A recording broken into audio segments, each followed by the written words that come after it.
of Burundi. I now give the floor to Her Excellency Mélanie Joly, Minister for Foreign Affairs of Canada.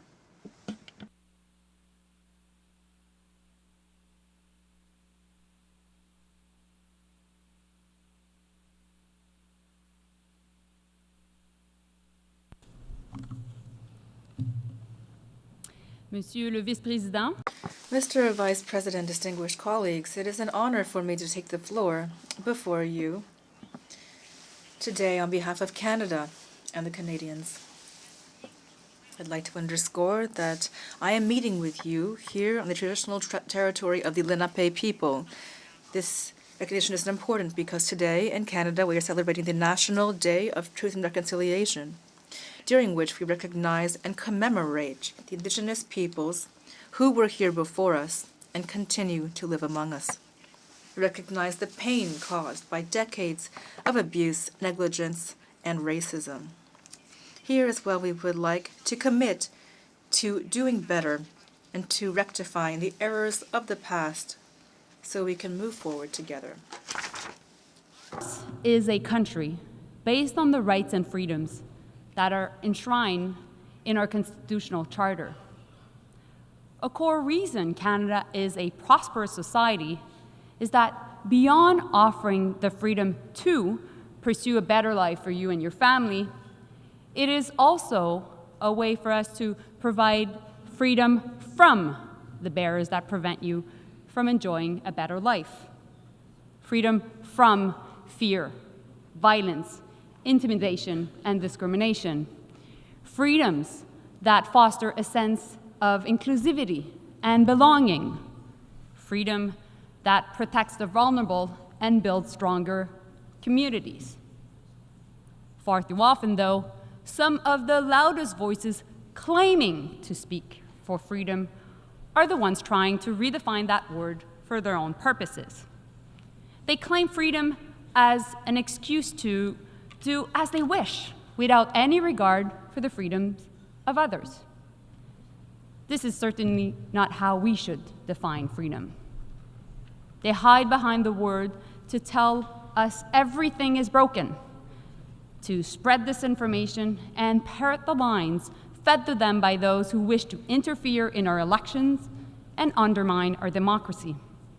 They weaponize the term freedom to further marginalize those in the most vulnerable situations, to justify spreading hate, and even deny people their right to make choices about their own bodies, including limits on reproductive rights. At the end of the day, through all of the noise, what they really mean to say is freedom for some, not freedom for all. Often, the people who claim to speak for freedom are the same people who want the government to decide who people can love, who they are, or even what they can wear. We see it in our country. We see it around the world. At the international level, we see it when groups or countries declare that international law doesn't apply to them. In Afghanistan, we see it taken to its extreme as the Taliban continue to impose inhumane rules against women and girls, banning them from being in public so they are invisible, robbing young girls of the fundamental right to an education. How is that respecting human dignity? How is that protecting the best interests of their people? They need to be held accountable. Last week, Canada joined Australia, Germany, and the Netherlands with the support from 22 other countries to take steps to hold Afghanistan accountable under the Convention on the Elimination of all forms of discrimination against women. The Taliban cannot make international law disappear through simple decrees. Canada is a country that values freedom from oppression, not the freedom to others. There should be nothing controversial about protecting human rights, including the dignity of all men and all women alike. On Haiti, the world cannot sit idly by as people suffer. La violence des gangs et la corruption incontrôlée. Gang violence and unchecked corruption in Haiti have created a disaster for the population, which has plunged into deep insecurity, with civilians being shot and children dying of hunger. Canada has always maintained that this crisis must be resolved by Haitians, for Haitians. Therefore, the Presidential Council for the Transition and the Government of Transition is striving to restore order, but they can't do so alone. The Haitian people needs a multinational support and security mission that works together with the Haitian National Police, not only to help the police restore order, but also to meet the population's basic needs. That is why Canada has invested more than $100 million to support that mission. It is doing its part. We must show the Haitian people that we will not abandon them. The UN Security Council must send a clear message to this effect, and I'd like to thank them for their decision today. I also would like to thank CARICOM and Kenya for the crucial role they are playing in the response to this crisis. Together, we can bring about lasting peace and stability in Haiti. Mr. President, what is happening in the Middle East is an unspeakable tragedy. Thousands have been killed in Israel, in Gaza, and in Lebanon, including many Canadians. This is a senseless war that goes against the dignity of human beings. The suffering on all sides must end. What the world continues to witness is a repeated cycle of violence where civilians pay the heaviest price. Canada is joining those urging Israel and Hezbollah to accept an immediate ceasefire. We need to create space for peace talks and save lives. There cannot be war in Lebanon, full stop. UN Security Council resolutions must be respected. Families in southern Lebanon and families in northern Israel must be able to safely return to their homes. We have, and always will, insist that civilians be protected wherever they're from. Next week marks 1 year since the terrorist attacks by Hamas against Israel. And last March, I visited Kibbutz Kfar Aza, one of the communities attacked on October 7. I met Ayelet, a mother grieving her son who was brutally murdered in the attack, and he died protecting his fiancée. Ayelet recounted the terror of that day, the search for loved ones in burned homes. As she spoke about the horrors of October 7th, we heard the bombs as they landed in Gaza nearby and felt the ground shudder. In that moment, the duality of the tragedy befalling the Israeli and Palestinian people was profound, and it is a moment I will never forget. The situation in Gaza is inhumane. The level of suffering is unacceptable, and it must stop. Innocent Palestinians, women and children cannot pay the price of defeating Hamas. It must end. And a ceasefire is needed immediately. Hostages must be released. This requires both sides making real efforts. Mr. President, for lasting peace, Canada has long advocated for a two-state solution. We believe both Israelis and Palestinians have the right to exist. We all know a negotiated agreement is the best chance for Israelis and Palestinians to live side by side in peace and security. Unfortunately, Hamas, a terrorist organization, continues to operate in Gaza, refuses to release hostages, and refuses to lay down its weapons. And meanwhile, the government of Israel is against the creation of a Palestinian state. Violence against Palestinians by extremist settlers and expansion of settlements by Israel in the West Bank continue unabated. And this is unacceptable. Canada supports the creation of a Palestinian state. That is why we are providing security and development support to Palestinians themselves. We will officially recognize the state of Palestine at the right time, when it is the most conducive to building a lasting peace, and not necessarily as the last step of a negotiated process. More than anything, this conflict has led to unspeakable pain. Communities are hurting. People have the right to protest peacefully, but nobody has the freedom to intimidate others. Polarization is a real problem, and division is real. We have a collective responsibility to bring people together. Mr. President, it's now been 2.5 years since Russia launched its illegal invasion of Ukraine. The human cost continues to grow. No country has the right and the freedom to invade its neighbor, and there's no freedom to impose your will on others. This aggression is a blatant violation of the UN Charter.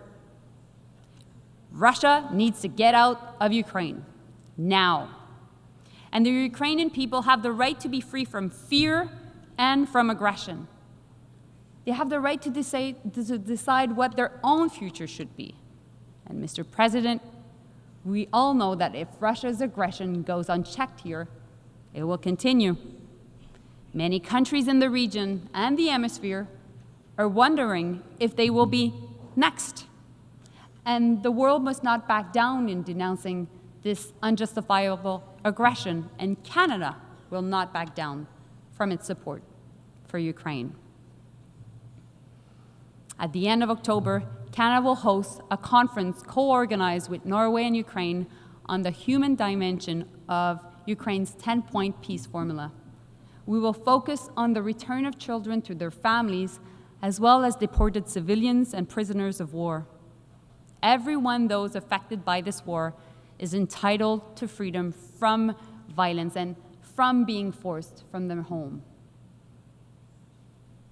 Monsieur le Président, Mr. President, the issues I've just spoken about have to do with massive challenges, and this institution has a key role to play to bring us toward solutions together. The UN's detractors accuse it of being unable to resolve the problems that the world is facing today. And worse, some, one might call them conspiracy theorists, even think that the UN is the cause of some of these problems. Both of these groups are ignorant of reality and the strength of this organization. The UN is a unique platform allowing us to come together and speak to each other on an equal footing, to try to reconcile our differences, sometimes profound, through discussion and through seeking consensus. And that is why Canada supported the adoption of the Pact for the Future during the Summit of the Future held last week. The Pact is a starting point, allowing us to work together to ensure the lasting place of this organization. The UN is not perfect, true, but progress is possible. As said by Secretary General, we simply cannot build a future for our grandchildren with a system built by our grandparents. So let us build that future together. Mr. Vice President, for almost 80 years now, no woman has occupied the post of Secretary General. That is unacceptable. Last week, I had the great honor, together with my colleague from Jamaica, to host in Toronto about 15 women ministers of foreign affairs from throughout the world. Our intention is clear. The next leader of this great institution must be a woman. It is high time for us to be able to say proudly from this podium and throughout the world, Madam Secretary General.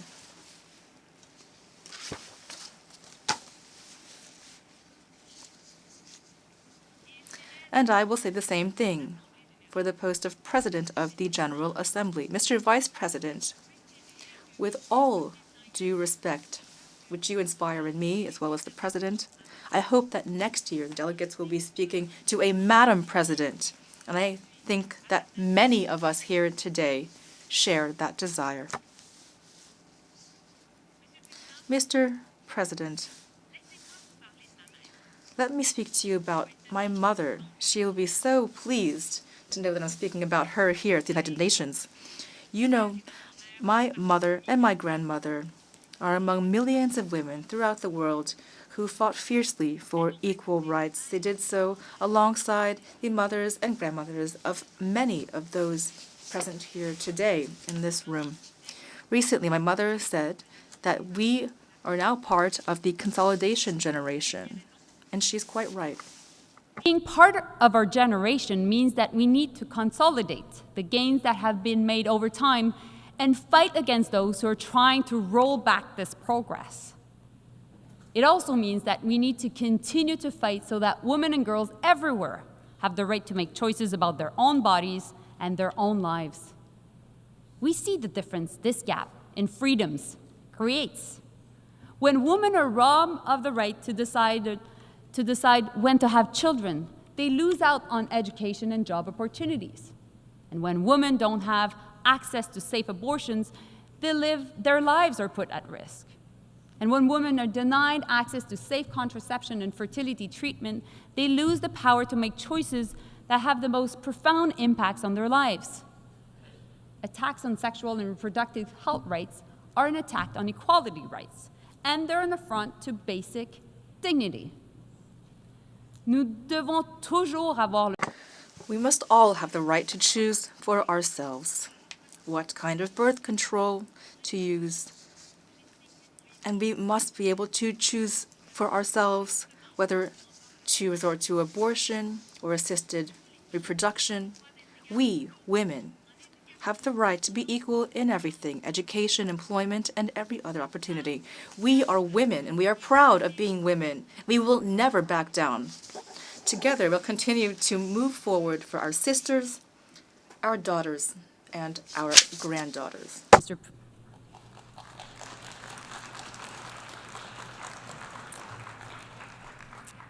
Mr. President, 2 years ago, I stood here and said countries around the world were faced with a choice. And we still have that choice today. We can choose a world where rules can be broken by the powerful, bringing us back to darker times of tension and conflicts.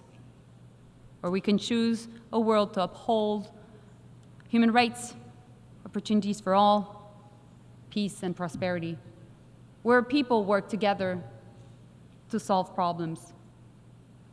Canada will work with partners to move us beyond this moment of crisis. A new future is being shaped. We must not fail.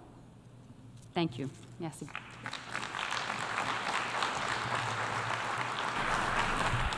Muchas gracias. Thank you very much. My thanks go to the Minister for Foreign Affairs of Canada. I now give the